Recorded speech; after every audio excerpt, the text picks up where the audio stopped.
Hi everyone. The recent download of the Uri videos, thank you for the Dropbox link, by the way, had one of my old videos from 2018 in there with a takeoff on Uri's discussion of the horizontal ephemeris as a timing tool.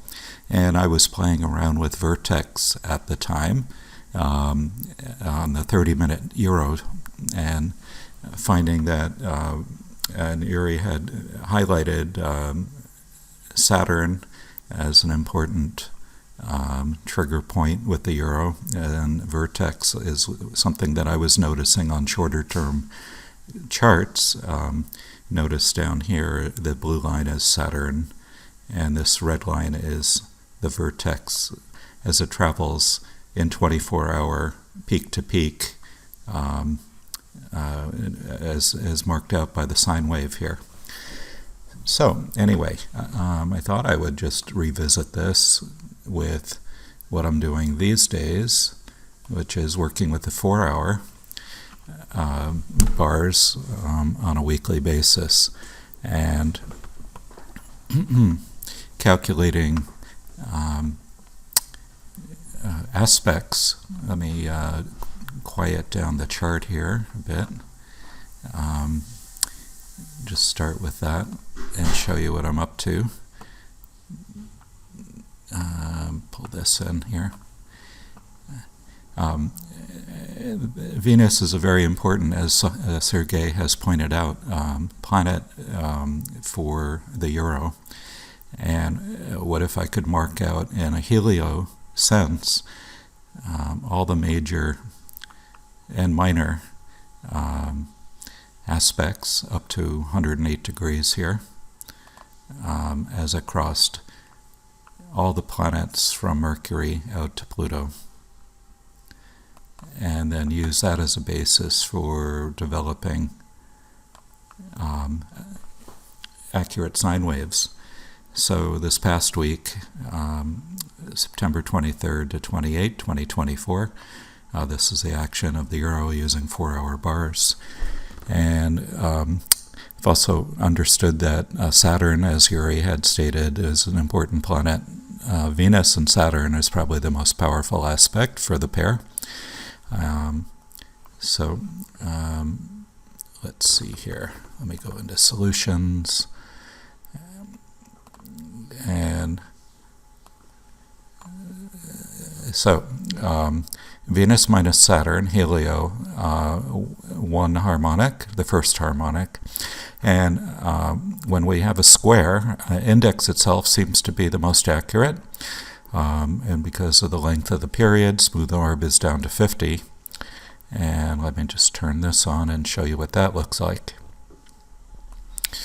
And notice I could put LBC before the date and nothing, it doesn't change much, which is really good. Okay, so the question is, what if I, and this is catching the motion pretty nicely. It's not perfect, but it certainly would sort of keep you on track throughout the week. But in this case, would I go short right here or right here? Sometimes after the curve starts to make a change, it's a better time to go short. So that's where I thought, maybe Vertex could help in this regard. So here's the horizontal ephemeris set to helio, and I've in editing I just added Vertex, and in the model I've unclicked everything except for Vertex and click calculate it, and then this is how the curve is showing up right now in helio mode. But this is kind of interesting. Notice that the curve is coming around, but this peak right here is a bit more accurate in terms of the timing element.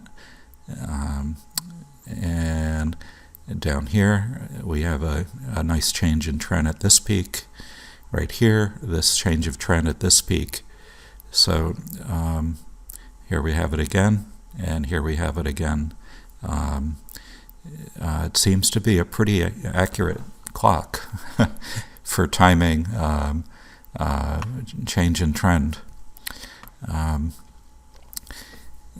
Notice that there are three aspects this week with Helio, and Mercury being the last one, so that's something else I wanted to take a look at. So let me turn that on for you. And what we've got here is Venus minus Mercury, Helio, 1H, 50%. Also a square, so I've set this to index itself. And